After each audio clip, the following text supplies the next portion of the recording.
Imagine a world where your favorite toy store holds the key to understanding a big word like inflation. Picture this. You have a piggy bank, and you've been saving your dollars in there for quite a while. You've managed to save up $10, and you can't wait to spend it on 10 candy bars at the toy store. But then, a sneaky magic trick called inflation happens. Inflation is a bit like a spell that makes each dollar in your piggy bank just a little weaker. It doesn't make your dollars disappear, but it does change what they can buy. After this spell, you might find that your $10 can only buy 8 candy bars instead of 10.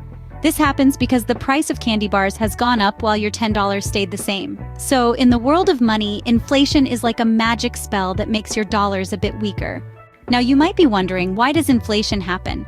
Well, think about when you and all your friends want the same popular toy at the toy store. Because everyone wants this toy, the toy store might think, we can raise the price a bit and people will still buy it. So, the price of the toy goes up. Inflation is a bit like that, but it happens with almost everything, from toys to food to clothes. Another reason for inflation is when it becomes more expensive to make things. Picture this. What if it suddenly became harder to get the chocolate and other yummy ingredients needed to make your favorite candy bars? The candy factory might have to say, it's costing us more to make these candy bars, so we need to raise the price. That's another way inflation can happen. But don't worry, inflation isn't always a bad thing. A little inflation can be normal and even healthy. It's like when people are making more money, they can spend more, which can make prices go up a bit. But if inflation is too high, it's like a strong wind that makes it hard to use your money effectively. So, even though inflation can be a bit tricky, it's just part of how money works. It's like a game where the rules keep changing a little, and everyone has to adjust to keep playing. Inflation isn't always bad though. Sometimes it's just part of the game. But what happens when inflation is too much? It's like a really strong wind that makes it hard to use your money well.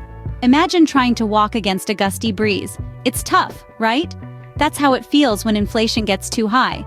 It means people can buy less with what they have, and they might start feeling sad or worried. Think of it like this.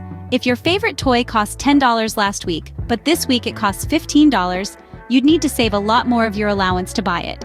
And that can be pretty frustrating. It's the same for grown-ups too. If the cost of things they need, like food and clothes, goes up, they might not be able to buy as much as they used to. So, smart people in the government try to control this inflation magic. They want to make sure that the wind of inflation doesn't blow too strong, making it hard for us to buy the things we need and want. Controlling inflation is like trying to ride a bike at just the right speed. Too slow, and you might not get where you're going. Too fast, and you could fall off. The people who watch over our country's money, like government officials and economists, they're like cyclists trying to keep the bike of our economy moving at just the right speed. They use special tools like adjusting interest rates or changing how much money is in circulation to keep inflation at a manageable level. If prices are rising too fast, they might push on the brakes a little to slow things down. If prices aren't rising enough, they might pedal a bit harder to speed things up. They're always watching, always adjusting, to make sure we don't fall off the bike. Remember the toy store and the candy bars? Well, these smart people want to make sure that your money doesn't lose too much of its buying power. They want to ensure that you can still get a fair amount of candy for your hard-earned dollars. It's a bit of a balancing act, but it's one they're trained to do. And while it might seem like a tricky and complicated game, it's just part of how money works in our world.